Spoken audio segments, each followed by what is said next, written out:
What is up, everyone? My name is Jake Fine, and today we're going to learn how to play this.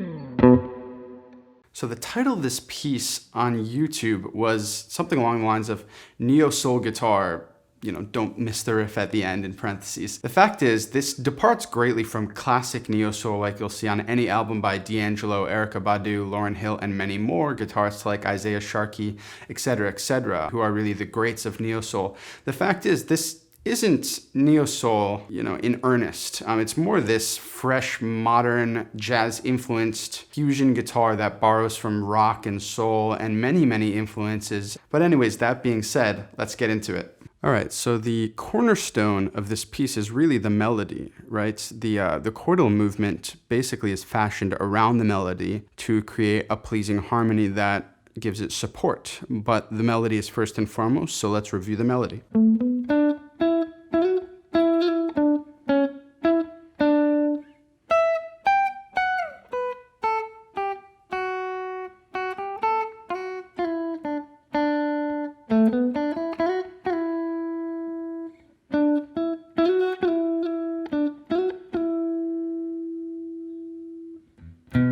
Minus the pentatonic riff at the end, of course, which isn't really part of the melody. With that melody kind of being stated, everything that happens in the piece is about harmony bolstering that melody to create a full sounding piece.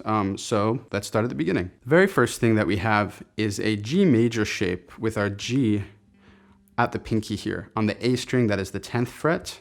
And we're holding the index finger on the 7th fret of the D string so that we can hammer on like this. So that's with the ring finger on the 9th fret of the D string. We are picking down and then up on the D string, so. And then we continue on the G major triad here, which is 10, 9, 7, right? Hammer on, 7th fret of the G string. Slide up to the 11th fret of the G string with your ring finger.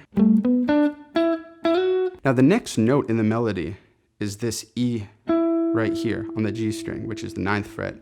And because we are in the key of B minor or D major, we could have done, a triad. We could have done an F sharp minor triad, which is in the key. But instead I wanted to borrow from, basically the 5 major chord, which evokes a feeling of harmonic or melodic minor here.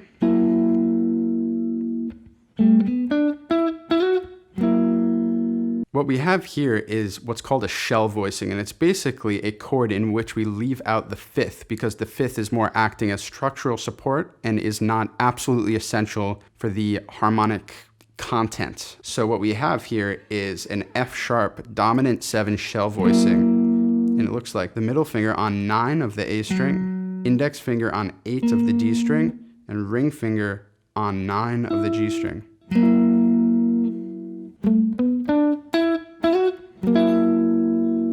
What we do next is a little trill with our ring finger, where we basically just slide it as quickly as possible to the 10th fret and then back to the 9th, like that.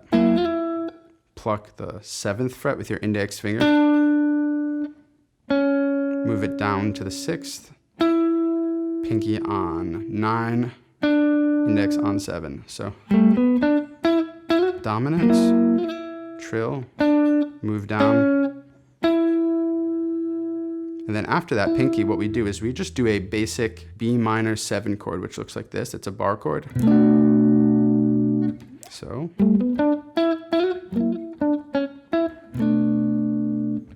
And that's kind of the first mini section complete. What happens next is a little bit more technically challenging. Like we reviewed, the melody is. But what we want to do is surround that with chords that both give it support, but are also harmonically interesting.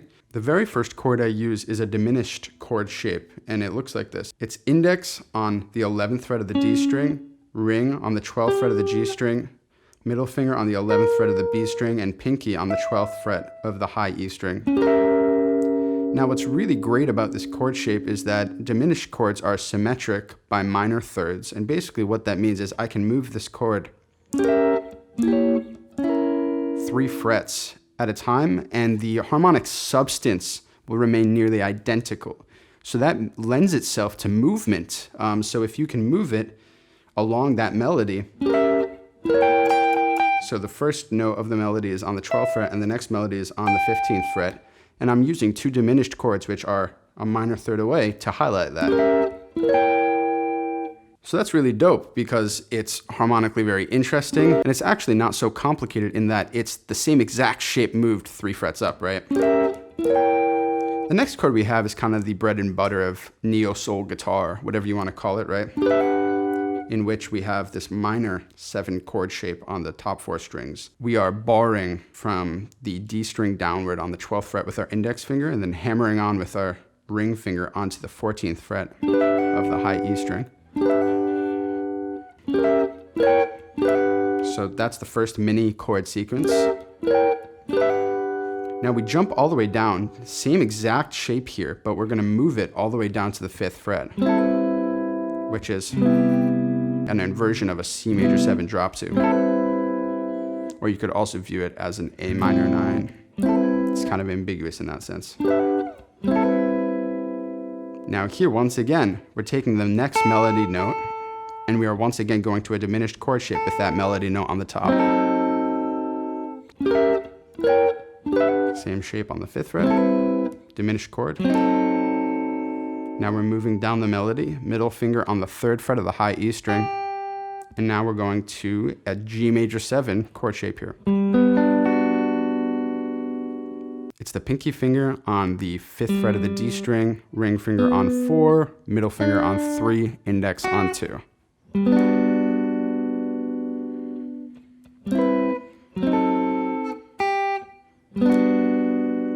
Now we continue to move up the melody.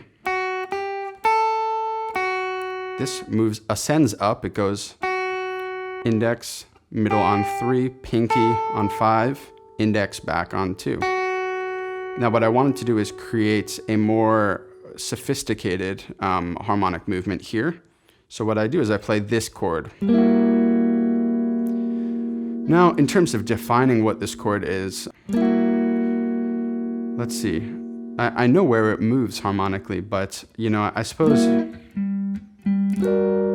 it's kind of like a minor major 7, a G minor major 7. You could also view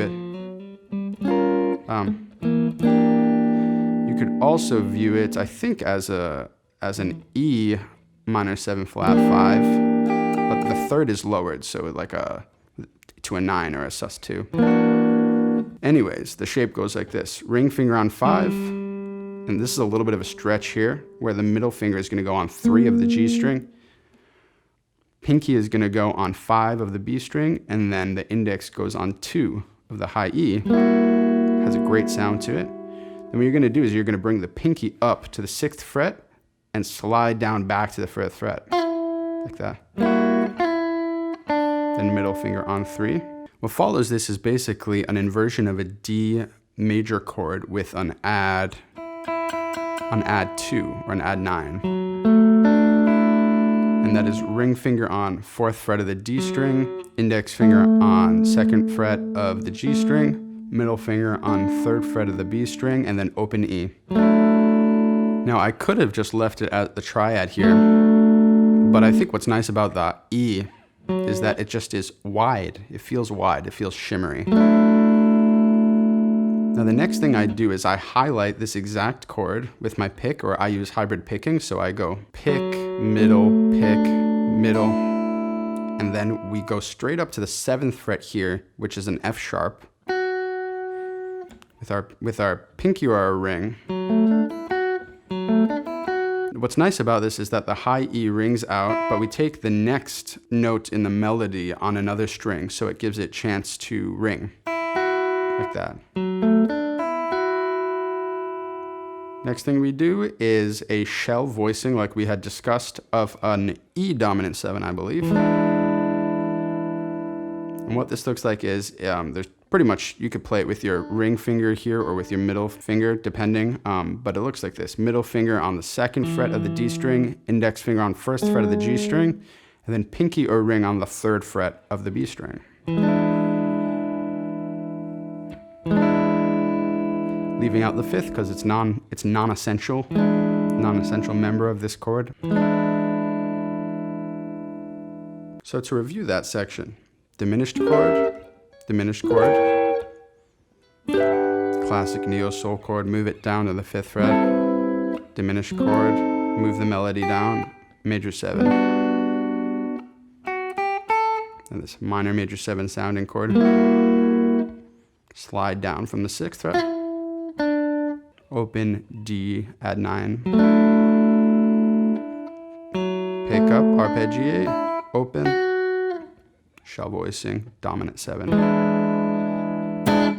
The next section here involves a bunch of shell voicings, and there are both minor 7 and major 7 shell voicings. The two shapes look like this. Ring finger on the 7th fret of the A string, index finger on the 5th fret of the D string, pinky finger or ring finger, depending on what you'd like, on the 7th fret of the G string. That's going to be your minor 7 shell voicing shape, and the other one is going to be a major 7. And it looks like this. Middle finger on the 10th fret of the A string, index finger on the 9th fret of the D string, ring finger on the 11th fret of the G string. That's your major 7 shell voicing. Like we had discussed, the melody is...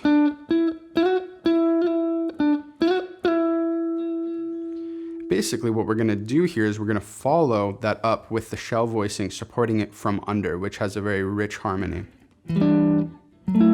Minor 7 here, minor 7 here, major 7. Slide up to this minor 7 on the 9th fret. Trill, like that. And there's no science to that. I'm literally just pushing my hand to the next fret and quickly back down. Sliding down.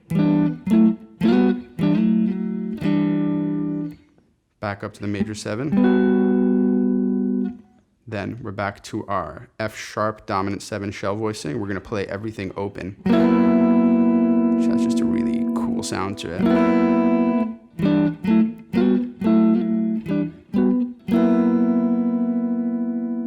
So let's review before we get to the final pentatonic riff. Start with your G major triad here on the pinky. Dominant, shell voicing, move down, pinky, minor 7 chord. Melody up here with your diminished chords, neo soul chord, major 7.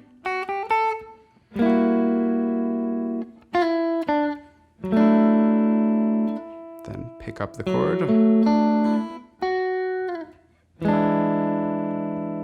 Then our series of shell voicings here.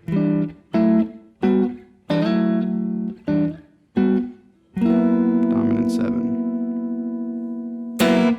Now the pentatonic riff seems very difficult, but it's a little bit of a trick to seem like you're playing something very, very, very complex, but it's actually the same pattern recurring 3 or 4 times in a row, and I'll explain. We're basically outlining a B minor pentatonic shape. We start a whole step lower than the B on the A here. What we're doing is we're hammering on with our ring finger to the B, so that's from 5 to 7 on the low E. And then sliding up with our index. Takes a bit of practice. And then we're highlighting that B minor pentatonic shape. When we get to the top here,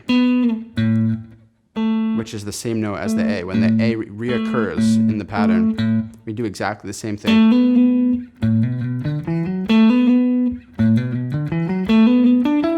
It's actually exactly the same riff 2 times. And guess what? We do it one more time on the A here.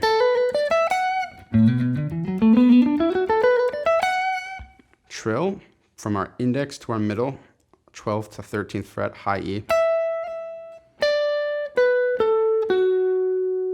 Then we're doing kind of almost like an Eric Johnson-esque picking pattern. So I believe it's in groupings of 6, though it starts in a grouping of 5. So 5 and then 6 here. 6. Slide up to the B here on the 14th fret of the A string. Slide all the way down. Done. Let's review that. We play the same pattern 3 times in which we hammer on and slide up.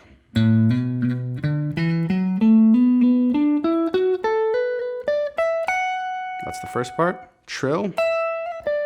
Down the pentatonic shape here. 6 notes at a time. Slide up to the B right here on the 14th fret. Slide down.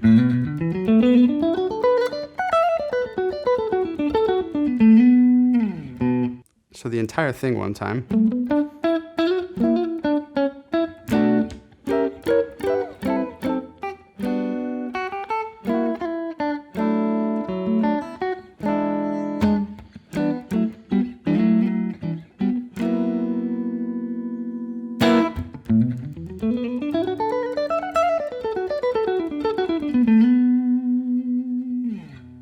Well, that pretty much wraps it up, and I hope you got something valuable out of this tutorial. If you did, please drop a like, give a comment, subscribe, and I will see you next time.